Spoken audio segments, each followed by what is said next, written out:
the book should be called Relationships Done Right, but if you put relationships on the cover instead of referrals, it goes into a different department and loses the business. But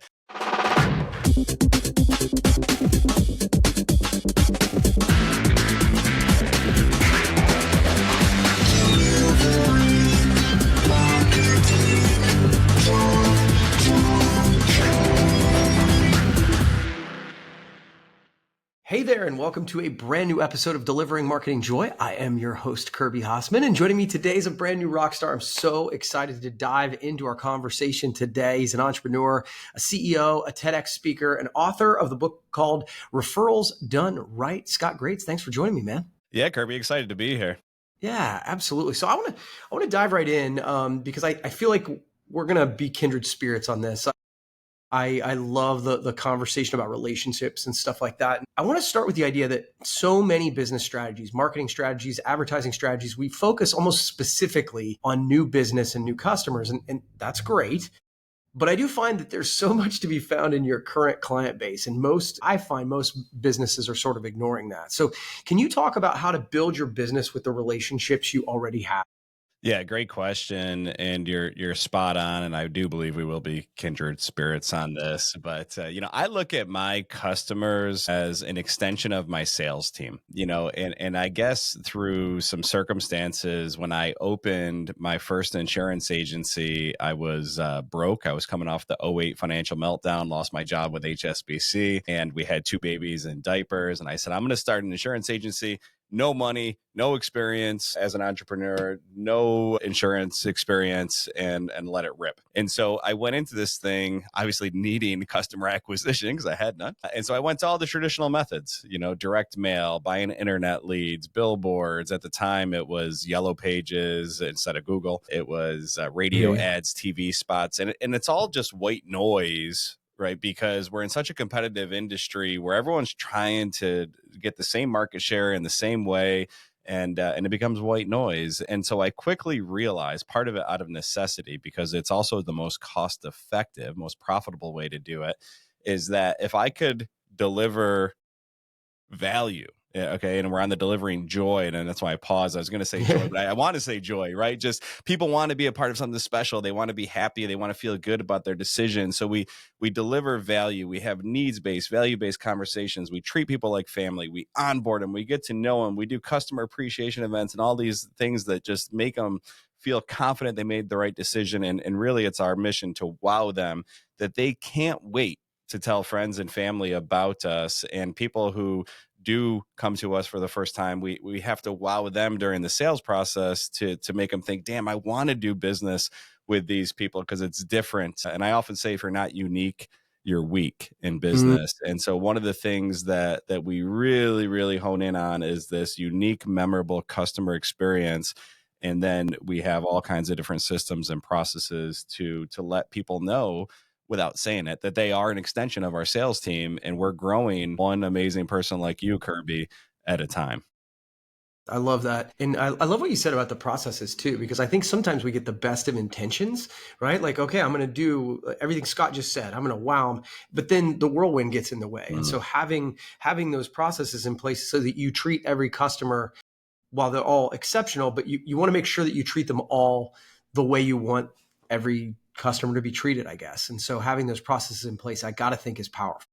No doubt. So the one word battle that I fight every day with the small business owners I work with is inconsistency. We all know referrals are important, relationships are important. We know we should have a unique, memorable experience, but do we do it with consistency? Most people dabble. They'll do it once in a while. The number one thing I hear is, well, Scott, I tried that. And I'm like, okay, for how long? Because Minute, yeah. was it like every day? Was it every day for months or weeks or years, or how long are we talking? And then the other thing that, I do have a little contrarian approach to is, I don't think all customers are worthy of A+ treatment. And I say that lovingly. I'm not saying we treat people poorly, but I'm in a high volume business. We've got over 12,000 policyholders that we manage here, and we don't have enough time to meet with all of them and pour into them at the level that I'm talking about. And so fractal math tells us, 15 plus years doing this, that if we meet with our best 10%, that's what my capacity is, right? I've got 11 employees, 12,000 customers. I do the math and I'm like, okay, we can divide and conquer and we can meet with our best 10%, 1,200 of them. So we identify that perfect customer avatar. Who is the person we're looking for? Once we have them, then they hit our VIP list. And every single day, we focus on just getting in front of two of them. And if each of my employees can get in front of two VIPs every day to add something meaningful or significant, or just pop in, keep that top of mind awareness, then we can hit the number of people that we need to hit with consistency. And the other thing that happens is 10% of that 10% will double their spend if you meet with them consistently, and 5% of your best customers when met with consistently will triple their spend, and 2% will quadruple or more.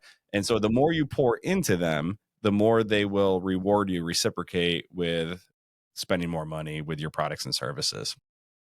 Man, that's great. That's like a little masterclass on kind of taking your current client base to the next level. I love that. So you, as I mentioned, you have a book called Referrals Done Right, and I agree with you. I think, and as I raised my hand when you said like they dabble in referrals, like I don't know that I've done a great job of that. And I just find that most people.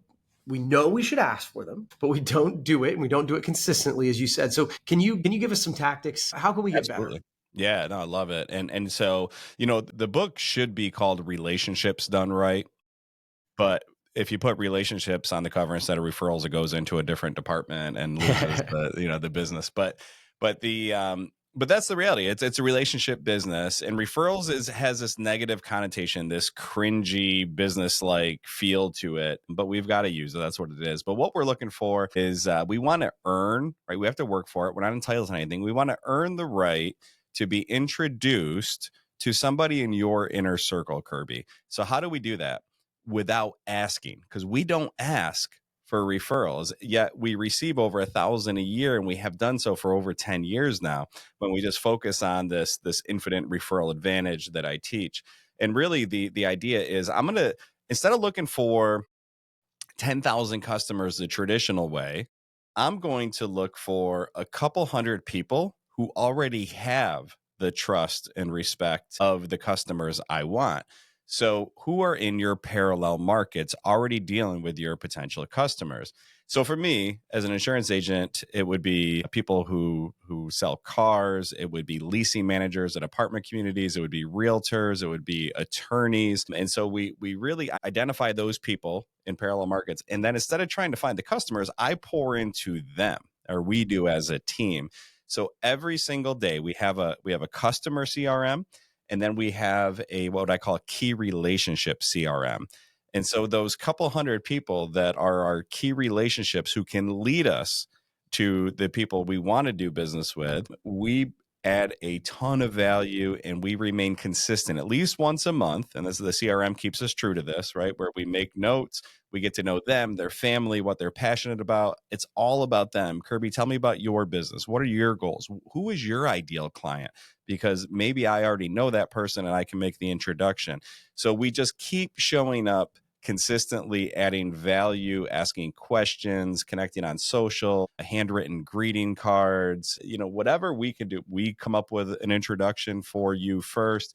We don't ask for anything, but we keep showing up with value. And so that eventually, all right, it might take 6, 7, 8 months, a year or longer, you're going to be talking to someone who needs my products and services, and you're going to go, you know what? You need to talk to Scott. And it takes a minute, right? Yeah, Because it's long term. whoever you're talking to, whoever you want, they already have a person who does what you Yeah, do in their corner.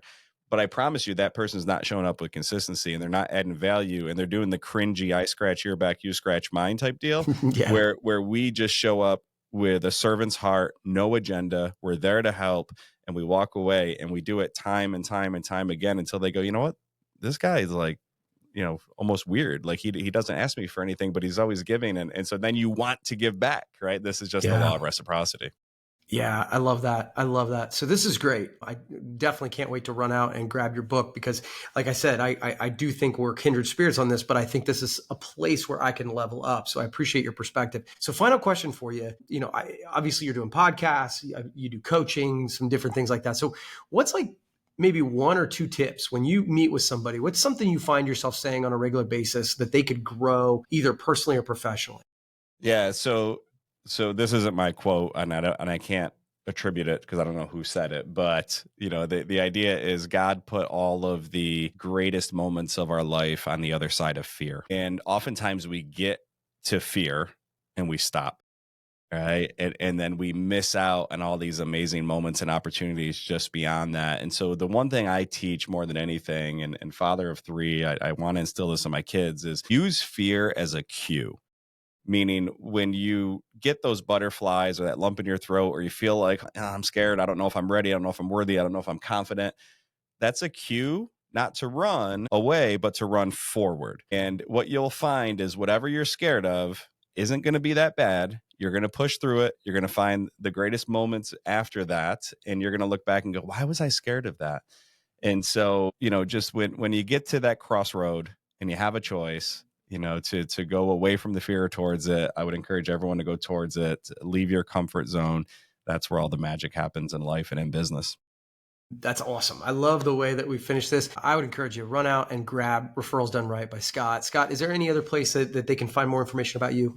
My website is my name. It's Scott Grates, all one word, all lowercase. The number one question I get is, "This is great, Scott, but where do I start?" And so on the website, I do have a downloadable, no cost, quick start guide on how to just create the framework and the path towards consistency to build this thing out, so you can start chipping away little by little.